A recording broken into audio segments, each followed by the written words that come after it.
Xin chào mọi người, hôm nay mình sẽ làm clip chặt bắp nhé mọi người. Đấy, hiện tại mình đang thu hoạch bắp nhé. Giờ mình cắt mình bán cả cày lẫn củ luôn cho mọi người. Để mình quay lại cho mọi người xem nhé. Đây mọi người, hiện tại nhóm chúng tôi đang thu hoạch bắp nhé mọi người. Ôi, chặt đất nha, chặt kiểu này mình đi lại nó đấm vào chân đấy. Đây anh em chúng tôi đuổi công nhau, hôm nay làm cho ông kia.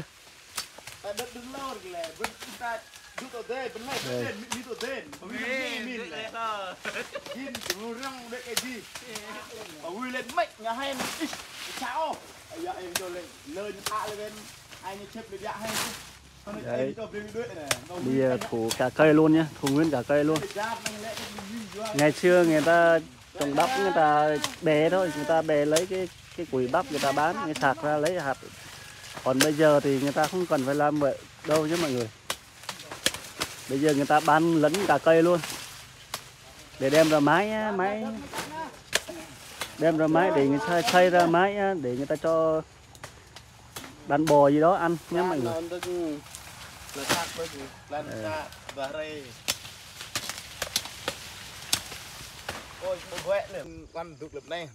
Hôm nay anh em mình nghề lao nhé mọi người. Nghề lao uống nước.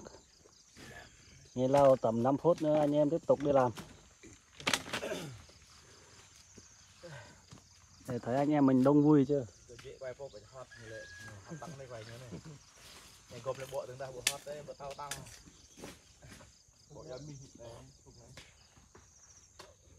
Buổi sáng anh em mình chặt xong, buổi chiều lại bốc vác lên xe nha mọi người.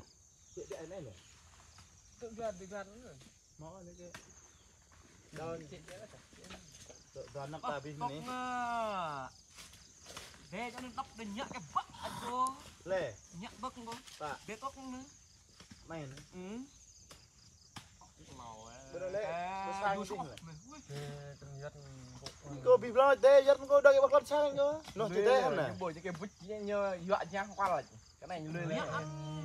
Bây giờ anh em mình tiếp tục đi làm nha mọi người.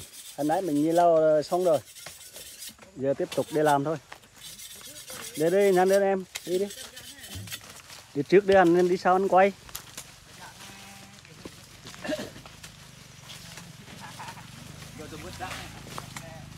Để chuẩn bị chặt bắp thôi mọi người.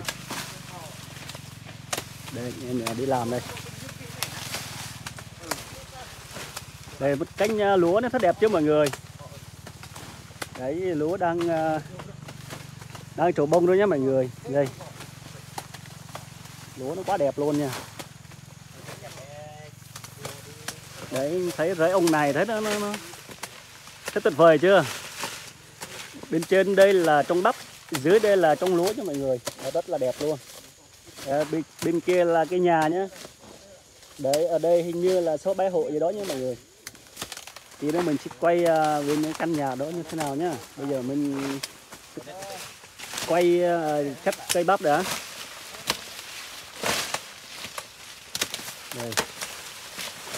Đây một đứa nhỏ này cũng làm được hết này. Đấy, thằng cháu này hình như là 10 tuổi nhé mọi người. Đã biết làm rồi. Đấy, anh là mình đang làm đây.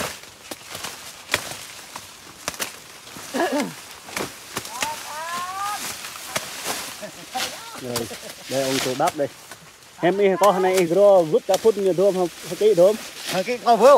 Qua bơm nè. Cái co vơ nè. Nó mình ngạn nó là. Cái lê nó hiên thả bằng.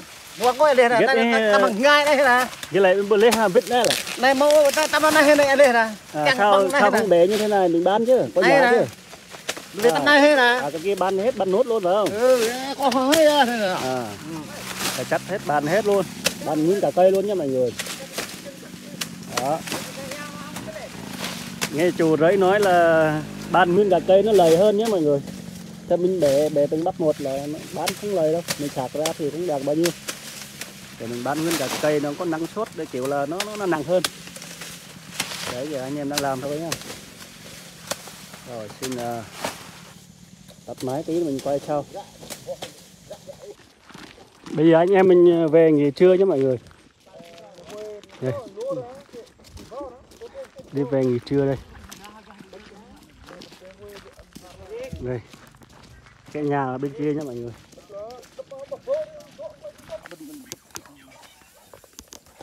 Đây mọi người ơi, chưa đi về nghỉ trưa thôi. Đây.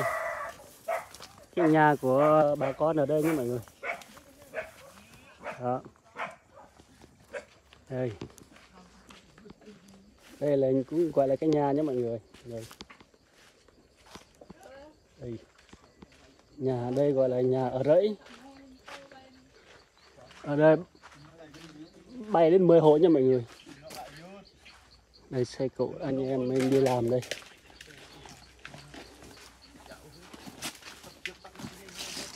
Đó.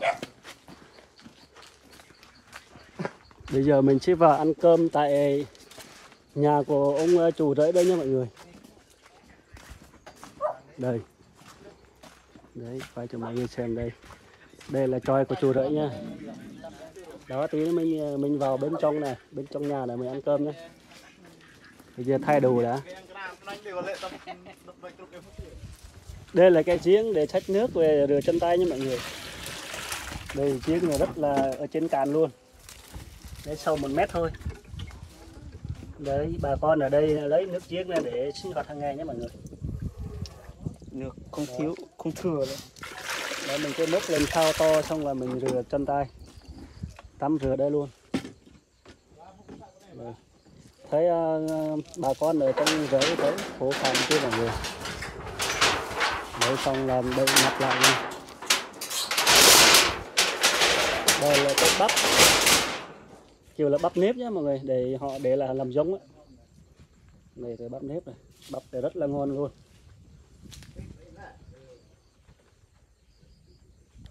Rồi xin chào mọi người, hôm nay anh em mình nghỉ trưa ăn cơm nhé. Đây mình ăn cơm tại chòi của ngày luôn.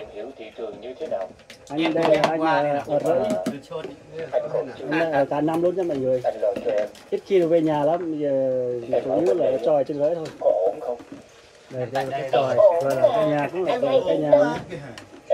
Giờ anh em mình chuẩn bị ăn cơm trưa. Để review cho mọi người xem này. Này kia nó Đây là bầu đứng nước. Mấy hôm nay em hay bị Bầu đứng nước nha mọi người. Còn dưới này là để chỗ anh chỗ chè nhỏ thắt vong, một cái vong để nằm ngủ. Trong này vẫn có tivi nhé mọi người. Đây tivi, đây là điện năng lượng mặt trời. Tại sao em lại ở đây? Sao em lại? Còn cái này là bếp phòng ở nhà ở không ngủ gác bếp luôn. Đây bếp đây. Để anh em mình đang ăn cơm trưa nhé mọi người. Ăn cơm trưa rồi. Hôm nay mình phát hiện ra trong cái chòi này rất là nhiều gùi luôn nhé mọi người. Đây gùi rất là đẹp luôn. Em đều thấy y chang như vậy luôn. Đấy 4-5 cái luôn nhé. Đây đang làm cho xong. Em nhớ bé Lan quá. Rồi em ơi cái gì thôi. Nhưng mà giấc mơ đó lại rất trùng hợp với nhau. Bây giờ anh em vừa ăn cơm xong, giờ tìm chỗ để ngủ trưa nhé mọi người. Đây đang khắt phóng đây, đang tìm chỗ để ngủ trưa. Đây anh em đang mắc phóng nhé. Còn bên này nữa, bên này cũng 2-3 người nữa. Đó. Giờ chuẩn bị ngủ trưa thôi. Tới 1 giờ chiều ta lại đi làm tiếp. Rồi anh em mình tiến hành bốc vác lên xe thôi mọi người. Đây. Nói chung là mình chặt nguyên cả cây thế này mệt hơn mình để bên bê củi mình bán nó dễ hơn nhé mọi người. Còn bây giờ mình chặt hết cả cây phải vác lên xe như thế này này. Đó. Phải bò lên trên xe như thế này thì rất là khó khăn cho anh em. Rất là mệt luôn. Đó. Để dành cho những người khỏe khỏe mới vác được, cái người già rồi chắc không vác nổi đâu. Đây. nó phải bớt gì của chết đi bớt gì của màyเลย Phạt hai bố ạ. Đam mít gặp cái thằng thương này Phi ơn thôi ạ. Cuối cùng anh em mình cũng đã bóc vác đắp lên xe. Hôm nay được 2 xe nhé mọi người. Còn một xe mình để dưới kia. Do mình để xung quanh đường á, là xe không vào được bên trong, bên rẫy. Cho nên để ở ngoài là anh em chịu khó bóc vác lên đây. Lên đây thôi. Hôm nay còn 6 giờ thôi mọi người nhá. 6 giờ đang tới xe lên nữa. Giờ xe này cũng đã, nói chung là cũng đã vượt qua dọc nữa rồi. Giờ còn một xe nữa. Cái xe này bị trục trặc hay sao không biết nữa. Hôm nay lại còn mưa nữa ta. Đèn quá mọi người ạ.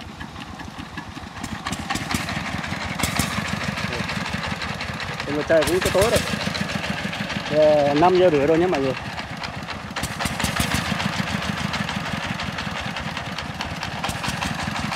Trời cũng tối rồi. Bên này là đập từ điện ra cái này nhé mọi người. Rồi bây giờ xe này đỡ. Xe này đi trước rồi.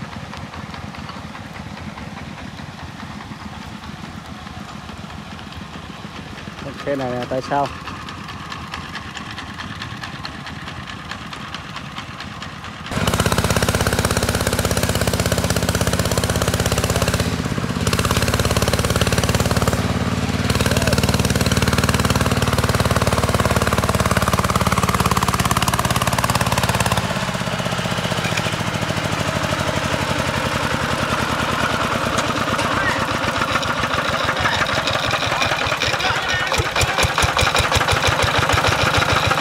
Trời cũng tối rồi mọi người ơi.